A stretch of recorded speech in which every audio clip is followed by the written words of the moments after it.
Hi, Kathy here with Kathy's Cute Creations. Today I'm going to be doing block 8 of the Threadology, and the next one will be our finishing kit.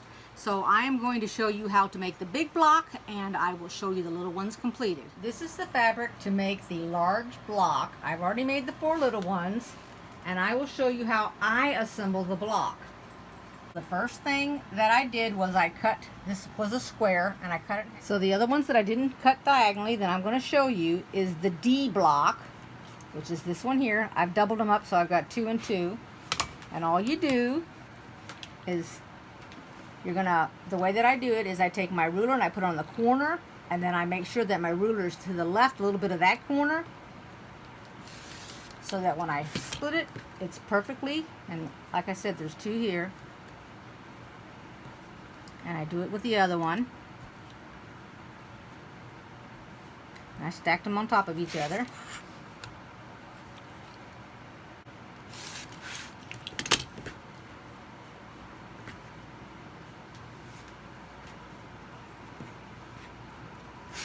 Now I'm going to take, you only get 1 block of C. It is the middle between these 2 rectangles. And I'm going to sew them first. This is the way that I made them. So I'll sew this on here. Side. So you put your right side to your right side. The dog is walking between my legs underneath the table. So let me take this to the sewing machine. We're going to sew this first. I'm using white thread. Actually, I'm using polyester, so I use that little off-white. This is the middle section, so it should be measuring 12.5 by 12.5. This is the big block. And you know, Kimberly always makes it a little bit bigger than it is, so you can always cut it down. Whoops, that was a bunching up on there. Let's check that out. I'm not pinning any of this. It doesn't need to be pinned. And then I'm gonna, each time I attach a unit, when I attach these pieces, then I iron them. And that's very important, especially with this block. When I ironed this, I ironed the fabric towards the inside. And now what I'm going to do is I'm going to make the pieces next. So the first thing I'm going to do is we're going to use the A's, and we're going to be attaching these to the rectangles.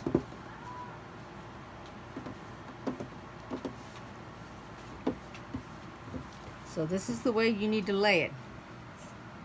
So you're going to lay your rectangle down. You can see that white. So you lay it like this and like that, and you're going to do them both like that.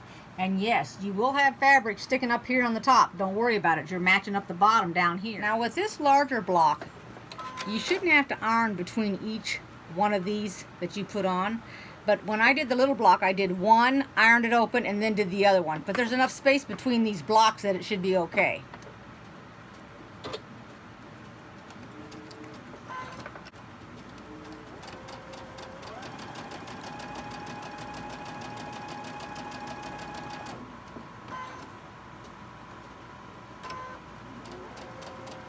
And I go ahead and I sew right off the edge there.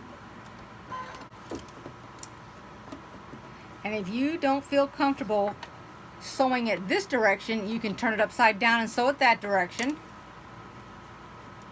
But I don't think I'm going to have an issue with it. And I'm going to start off of my point. So I'm going to bring it up to here, and it's not on the point, hasn't touched it yet, and I'll just come up on it like that. And since it's on the fabric, it shouldn't have a problem.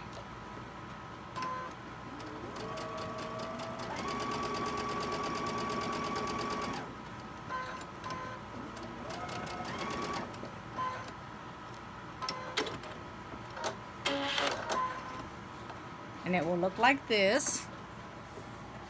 And see, let me show you how much fabric. This is how much fabric is at the top of it, which is fine, because you're going to need that when you add more pieces to it. So let me sew the other one. Here's what they look like when you iron them, and you want to press your seam towards the outside. Okay, so you're pressing the seam to the right and to the left. So the next thing we're going to do is we're going to attach this in the middle here. And since these came in and these went out, they're going to position themselves correctly so you can nestle them. And yes, we'll pin them. I'm pinning the bottom one because as I come down, I don't want that to be jammed underneath the machine. And when it's on the right hand side, I'm going to do the top one, not the bottom one. That'll match up my seams.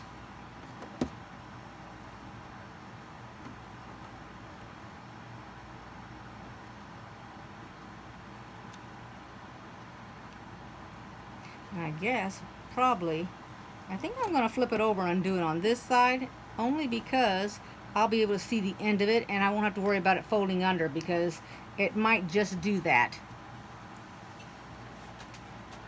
So I'll put one just like I did before. Let's change this. I'll put this one on the bottom.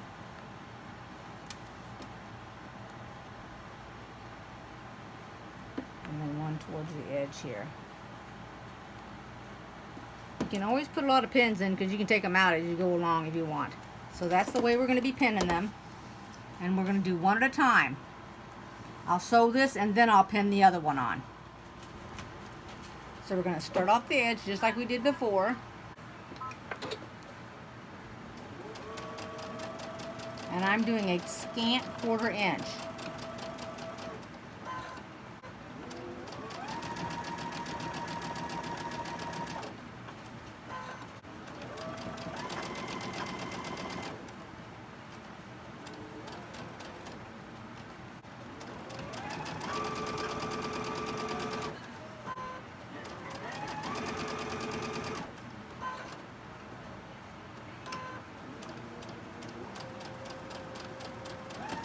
Should look like this. And I ironed it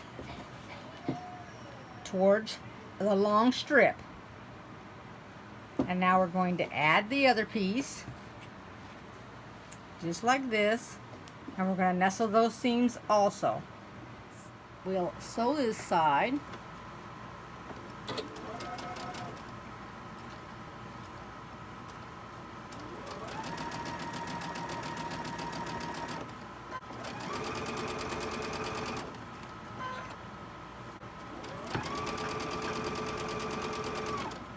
I gotta really be careful with my pins. I actually hit one and it broke. Not only did it bend the pin 3 directions, it actually broke the needle, broke the tip of the needle.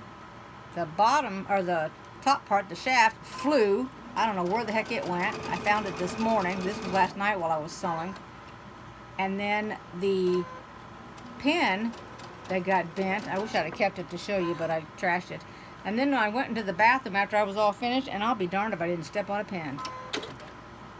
And I don't even know where that pin came from, because that didn't have these little balls on the head. It had a flat head. All right, let me iron this. Done it right, it's going to look like the letter X in a box. So let's work on the last pieces. So what I do is I take 2 of these and put it with one of the squares, because every square is going to need 2 of them. And then we're going to assemble them. I want it to look like this. And then I want it to look like that. So think of it this way. All with a flat bottom. And then this comes across and is flat. So these are both going the same direction. If I get the box out of there, see how they're going the same direction? Move it over to the right, put the square, and that's how you're going to sew it. So I will sew this one first, and then when I get done sewing this one, I will iron it. In the meantime, I take this and lift it up here to the left, out of the way, keep it in the same direction so you don't get confused if you're new at this. And you don't really need to pin this unless you'd like to.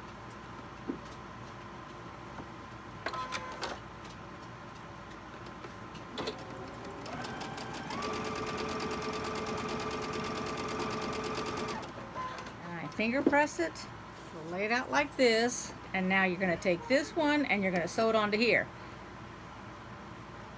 And I'm not going to pin it this time either. You can pin it if you want. Match it up on the right hand side where it's going to quit. And then I'm going to sew starting at this end and come that way with it. And I'm starting off the fabric here. I'm lining it up, and then it's going to catch that fabric before it actually catches this fabric. And my thread just became unthreaded. So let's see if I can get that threaded. My machine hasn't wanted to thread lately, so we're going to find out. Nope. Alright, so now I'm going to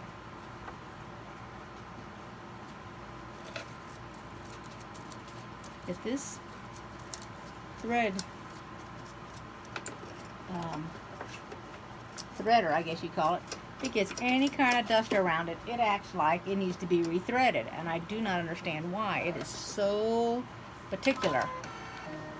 So well, I saw that didn't even go in there. Let me see if my needle is off. Nope, it's not. Alright. Try it again. Normally they want you to, the machine wants you to rethread it when it won't make the connection.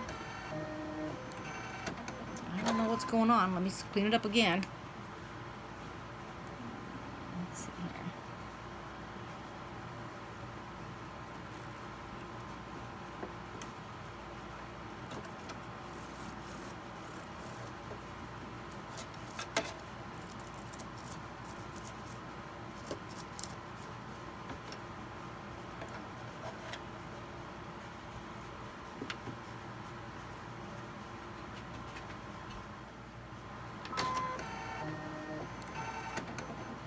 There you go, now it threaded itself. I don't know what its problem is. Alright, let's try it again.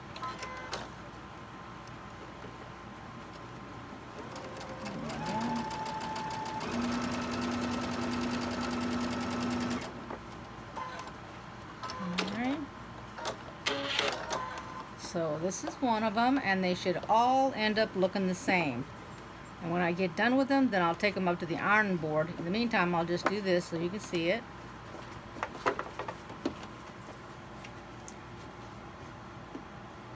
So go ahead and do all 4 of these, and then we'll come back. I put the video in 2 parts because otherwise it was too long. Thank you for watching part 1, and I'll have part 2 up shortly. Thanks again, everybody. I hope you enjoyed this video. Give it a thumbs up if you did, and stay tuned for that next one. Thank you. The ending is beautiful.